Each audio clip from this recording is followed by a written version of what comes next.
नमस्कार, आप देख रहे हैं राजकुमारी और मैं हूं ऋतुबिष्ट। और आज हम बात कर रहे हैं उस जगह की जो सिर्फ पहाड़ों की खूबसूरती ही नहीं बल्कि उत्तराखंड के सपनों, उम्मीदों और भावनाओं से भी जुड़ी हुई है। देवभूमि उत्तराखंड की वादियों में बसा गैरसैंण और गैरसैंण की पहाड़ी पर बसे भराड़ीसैंण विधानसभा परिसर में इन दिनों एक खास हलचल है। यहां इन दिनों विधानसभा सत्र चल रहा है। चारों ओर बांज और बुरांस की जंगल, पहाड़ों की ठंडी हवा, सुनहरी धूप और सुबह शाम की हल्की ठंड। ऐसा लगता है मानो प्रकृति खुद यहां मेहमानों का स्वागत कर रही हो। लेकिन इन खूबसूरत वादियों के बीच एक दिलचस्प चर्चा भी इन दिनों सुनाई दे रहा है। सपना तो सबका है कि गैरसैंण स्थायी राजधानी बने, मगर फिलहाल यहां ज्यादा दिनों तक रुकने की बात सामने आते ही लोग थोड़ा मुस्कुरा देते हैं। दरअसल विधानसभा सत्र के लिए इस समय पूरी सरकार भराड़ीसैंण में मौजूद है। मुख्यमंत्री से लेकर मंत्री और साथ ही विधायक और कई बड़े अधिकारी भी यहां पर पहुंच चुके हैं।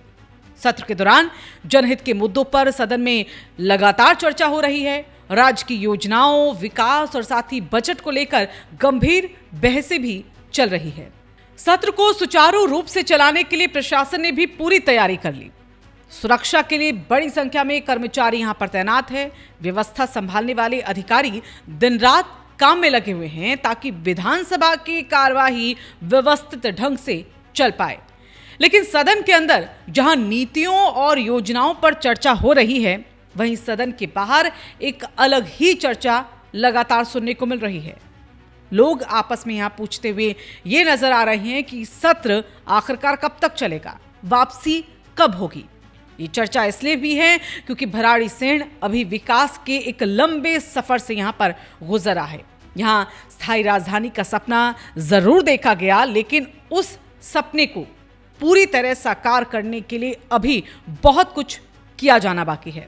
यहां सड़क, स्वास्थ्य, आवास और अन्य बुनियादी सुविधाओं को और मजबूत करने की जरूरत है, खासकर उन कर्मचारियों और अधिकारियों के लिए जो सत्र के दौरान यहां पर ड्यूटी पर आते हैं। उनकी ठहरने की पर्याप्त व्यवस्थाएं अभी पूरी तरह यहां विकसित नहीं हो पाई है और यही वजह है कि कई लोग 2-4 दिन में वापस लौटने की जल्दी भी दिखा रहे हैं। हालांकि सरकार की योजना है कि गैरसैंण को भविष्य में एक आधुनिक और व्यवस्थित शहर के रूप में विकसित किया जाए। स्मार्ट सिटी की तर्ज पर यहां सुविधाओं का विस्तार किया जाए ताकि आने वाले वक्त में ये क्षेत्र प्रशासनिक और साथ ही विकासात्मक गतिविधियों का एक मजबूत केंद्र बन सके। विशेषज्ञों का यह भी मानना है कि अगर यहां बुनियादी सुविधाएं मजबूत होती हैं तो गैरसैंण सिर्फ राजनीतिक दृष्टि से ही नहीं बल्कि पर्यटन और आर्थिक गतिविधियों के लिहाज से भी एक महत्वपूर्ण स्थान बन सकता है। अब चलिए बात करते हैं विधानसभा सत्र की अवधि को लेकर चल रही चर्चा की भी। सरकार ने इस सत्र की जो अवधि है वो 13 मार्च तक निर्धारित की है, लेकिन विपक्ष की ओर से लगातार यहां पर ये मांग उठाई जा रही है, ये जोर दिया जा रहा है कि जो सत्र है उसकी अवधि को बढ़ाया जाना चाहिए ताकि बजट और साथ ही अन्य महत्वपूर्ण विषयों पर और विस्तार से चर्चा संभव हो सके। वहीं सरकार का ये कहना है कि वो सदन में सभी मुद्दों पर चर्चा के लिए पूरी तरह तैयार है और लोकतांत्रिक परंपरा के तहत सदन की कार्यवाही सुचारू रूप से चलाना भी सभी की जिम्मेदारी। इस बीच नेता प्रतिपक्ष का भी ये कहना है कि बजट जैसे महत्वपूर्ण विषय पर विस्तार से चर्चा होनी चाहिए ताकि सभी पक्ष अपनी बात को रख पाएं।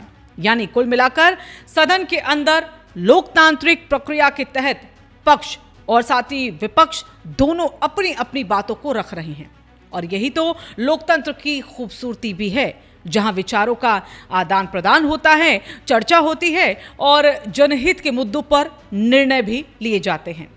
गैरसैंण का नाम आते ही उत्तराखंड के राज्य आंदोलन की यादें भी ताजा हो जाती हैं। उस आंदोलन में शामिल लोगों की भावनाओं में गैरसैंण का विशेष स्थान रहा है।